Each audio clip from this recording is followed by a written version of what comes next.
TV Vlog, shout out. Subscribe natin. Ayan, salamat po Kuya Bal Santos Matubig.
So yan, magpapalang umaga mga kalingap, no? Mga kalangga. So, panibagong pag-asa, panibagong hamon ng buhay.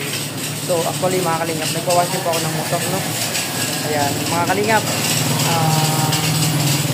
sa aking pagpapawashing, no, napansin ko si Derek, siya ang nagwashing ng motor, no? Ng aking dala, no? Motor na aking dala. So siya ang nagwashing. So napansin ko sa kanya, ang batang-bata niya pa, no, mga kalingap.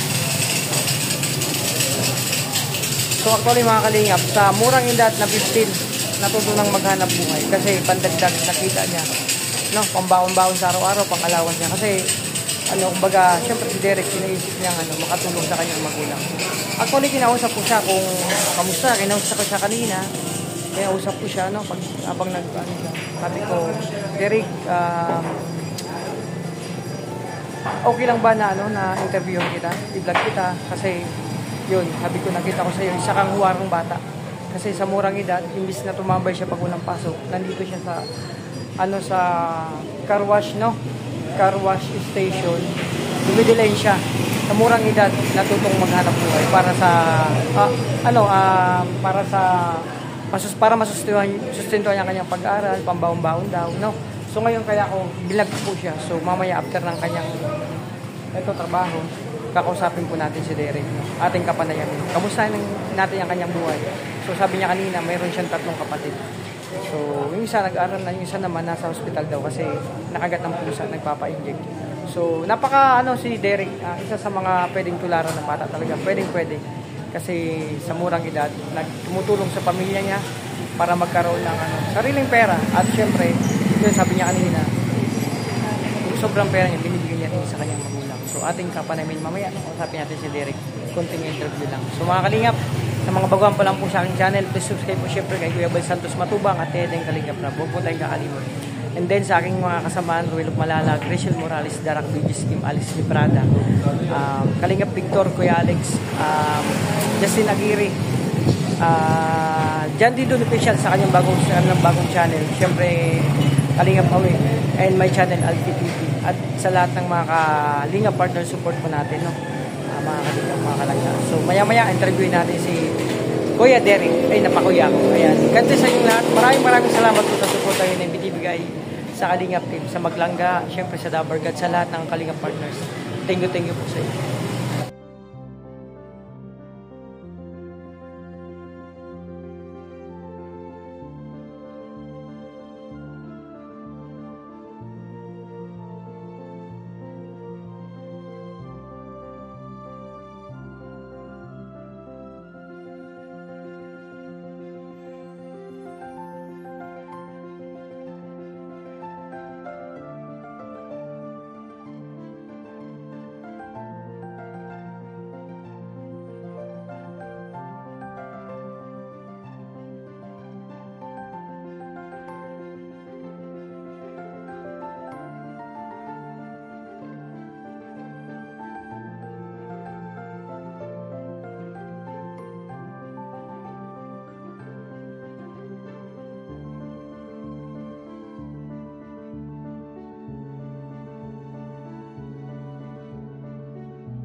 So yan, mga kalingap, nandito si Derek. No, siya yung nagwashing ng motor, no, na aking ipinawashing sa kanya. So Derek, ilan taong ka na po? 15. 15. Ayan, actually 15 anyos, no. Ay, actually si Derek po, mga kalingap, kinausap po siya kanina, sabi ko nga kung pwede siya ma-interview kasi si Derek ay isang napakait na bata sa tingin ko at siya, napaka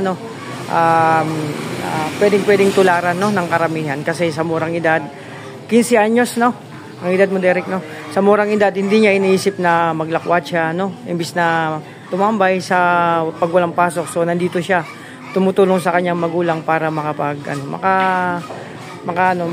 magkaroon siya ng allowance so sa kanyang pag-aaral. Derek, ilang taon mo na itong ginagawa? Magdadalawang taon na. 2 taon na. Ibig sabihin nung 14 ka pa lang ginagawa mo na to. So dito sa shop na to o sa ibang pa? Dito lang po. Dito lang. Paano mo paano ka napunta sa gantong trabaho? Kumbaga, sino nagsabi sa'yo, nagtulak na Ang barkada po.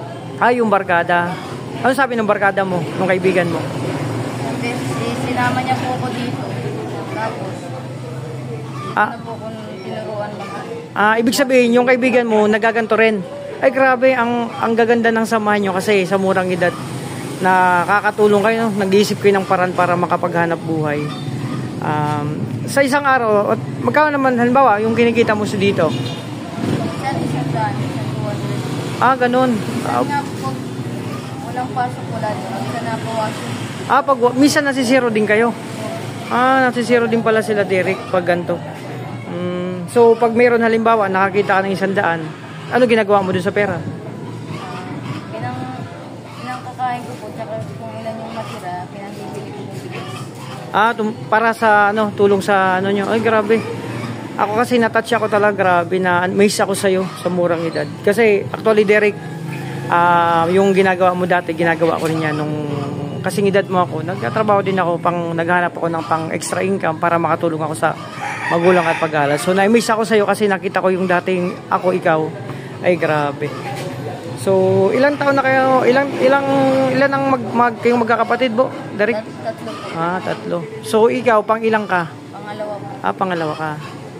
So, ayan. Sabi mo kanina, yung isang mong kapatid nag-aaral na? Anong yun? Anong year na yun? High school or ano? Ano po? Grade first year. High school. Grade 7, no? Grade 7. Ikaw, anong grade mo na? Grade 9. Grade 9.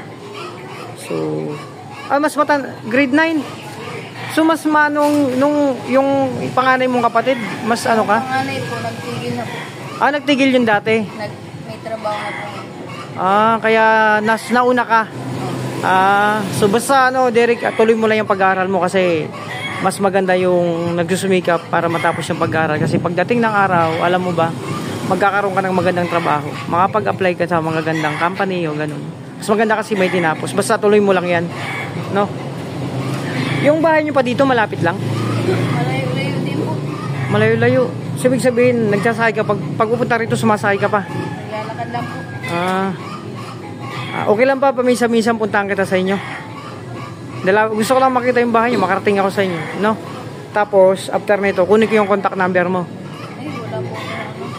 Walang cellphone. Pero mayroon po dito ang cellphone sa dinatrabaho ko. So, dito lang kita puntahan. Dito na lang. Dito na lang, no? Kasi para sunod, may kasi ako. May pupuntahan pa akong ibang mission. So, ayan mga kalingap, si Jerry, konting ka pa na. Kumusta ang papa mo at mama mo? May trabaho ba si papa mo? Wala na po yung papa ko po, nasa po. Nasa? Mama ko lang po ang tatrabaho. Si papa mo nasan? Nakakulong po sa hindi ko po. Ala, grabe. Ilan taon na siya doon? Nakakulong? Tagal na din po. Matagal na. Pero hindi nadadalaw niyo po bang papa niyo doon? Hindi ko po naabutan yung tatay ko. Parang hindi naabutan. Nung Hindi ko po nakita. Ala, ibig sabihin, nung pinanganak ka, si papa mo nasa kulungan na. So hanggang ngayon, di mo pa nakikita. Eh, grabe. Nakakaanong kwento ng buhay nyo, no? So si mama mo na lang ang may trabaho. May gagawin ka ba ngayon after nito? Okay lang puntahan natin sa inyo sa bahay nyo. Sa bahay mo. Samahan kita, sama ka sa akin dito. Para makarating ako sa bahay nyo. Tingin mo, saglit lang. Ano na lang, balikan na. Saan na lang po may pasok ko? Kasi Ay, may pasok. 12:30. 12:30 may pasok ka. Ay, grabe. 12:30. Sa lang po kung para So, so yan, basta, Derek, no, payo ko lang, tuloy mo lang yan, no, tuloy lang sa amon ng buhay, huwag kang susuko. Ganito na lang, balik-balikan na lang kita dito, no. Anong, Sabado at Linggo, nandito ka? Okay, madali ka na naman palang balikan dito. So yan, may bibigay ako sa'yo, no. Sana makadagdag to, no.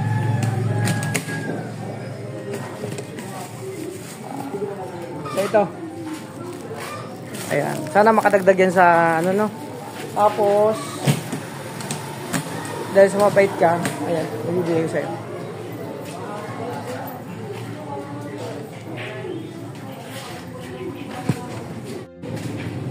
Ayan, pandagdag mo dyan sa baon mo, no? Ayan, sana makatulong yan kasi, ayan, yan mo, susunod, madadagdagan pa yan kasi sa ngayon kasi, yan muna, no? Pagpasensyahan mo na yung aking konting tulong. So, ayan, Derek. Salamat po sa binigay niyo po sa akin. Salamat Oo. Ako din magpapasalamat kasi talagang ano ka, napakasibag pong bata. Iniisip mo yung kapakanan, hindi mo iniisip yung sarili mo, kapakanan ng pamilya mo. So, basta balikan kita dito, Derek, no? Ayan, so teka lang. Ayan, grabe si Derek. So yun mga kalingap, no? So, minadali lang natin yung, ayan, so yun mga kalingap, no? So, medyo simpleng kausap lang kay Derek yung ginawa kasi actually may pasok pa siya alas 12, so hinahabol niya rin ang oras niya. So, napag-usapan namin na tuwing Sabado at Linggo nandito siya. So, madali naman siyang balikan mga kalingap, no? So, ayan, tapos na yung pina-washing kong motor. So, si Derek pala, isa sa tingin ko sa kanya, nabasa ko yung ano niya. Isa sa karapat dapat na pwedeng tulungan natin mga kalingap. Sana sa pamamagitan nitong aking pag-vlog, matulungan natin si Derek. Kasi actually, sabi niya sa kwento niya, hindi niya naabutan makita ang tatay niya simula nung ipinanganak siya kasi nasa Muntinlupa daw po nakakulong. So, hanggang ngayon, umidad siya ng 15 years old na si Derek. Hindi niya pa nakikita ang kapatid niya. Ay, ang kapatid niya, ang kanyang ama. So, pumasok sa isip ko na sana, hindi man sa ngayon dumating yung araw na masamahan natin siya dun sa, madalaw yung, ano kasi sa sitwasyon, madalaw yung kanyang ama dun sa Muntinlupa. Kasi, isang ano yun isang, kumbaga, isa sa mga pangarap, alam kong pangarap niya rin yun na makita yung ama niya. Kahit hindi ko siya tanungin kanina. So, pagbalik natin, mga ilang, siguro isang linggo, balikan natin si Derek. Kamustahin ulit natin siya. So, sumagi sa isip ko mga kalingap na i-goal ko sa sarili ko na yung pinapangarap niya na makita yung kanyang ama dun sa Muntin. So, goal natin yan mga kalingap. Sana may makatulong sa, tulungan natin si Derek. Pero sa ngayon, yung kanyang sitwasyon, ang magulang, ang ina niya lang ang nagkahanap buhay kasi yun nga, ang ama niya ay nasa kulungan. So, kaya nga, sa murang edad na ni Derek na imbis na tumambay pag walang pasok ay nandito siya naghahanap ng pwedeng pag-extra income. Actually mamaya may pasok siya alas 12, maya-maya no. So mag-aalas 12 na rin. So napaka-amaze na ako kay Derek na yun nga, napakabait na bata. Wala akong masabi sa kanya. Isang pwedeng tularan, no? Tularan ng karamihan. Ayan mga kalingap, magpapaalam na ako hanggang dito muna ang aking pag-vlog sa ngayon. So ako may mission pa, no? May mga pupuntahan pa ako. So ako mag-isa lang, andun pa sila, mga kasama ko sila dito. So nagpaalam naman ako, sabi ko, mag-iikot ako, no? At syempre habang tayo nag-iiyaga, no? Syempre, salamat kayo sa Panginoon kasi itinuturo niya yung tamang tao na ating matutulungan. Yung karapat dapat talaga. So hindi na ako mahirapan, no? Hindi na ako nahihirapan mag-ikot, mag-scout sa iba-ibang lugar ngayong araw para magkaroon ako, makakita ako ng isang beneficiary na aking matutulungan. So nandyan na pala si Derek. Nandito lang. So ayan, salamat. So yan, mapagpalang umaga mga kalingap, mga kalangga. No? So ayan, magpapasalamat lang po ako sa walang sawang sumusuporta sa kalingap, sa Dabarkad, sa team, sa Rochelle, no? Kay Dudong tsaka kay Rachel. So, at sa lahat ng kalingap partners, sa inyo pong mga walang sawang sumusuporta, all supporters, viewers, and sponsor, maraming salamat po sa inyo. So hanggang dito lang po muna ang aking pag-vlog, no? Ngayong araw. So ayan, thank you po sa inyong walang sawang pagmamahal, no? Sana sa ganitong paraan ay may mantig tayong puso na naman na ano na pwedeng makadagdag tulong dun sa kalagayan nila Derek. So abangan nyo po mga kalingap yung pagbalik ko dun sa kanila sa next week, no, linggo or Saturday. So balikan natin dun kung kamustahin natin kung anong kalagayan ba ni Derek sa susunod na pagkalipas ng isang linggo. So yung mga kalingap, maraming salamat. God bless sa inyong lahat. Bye bye.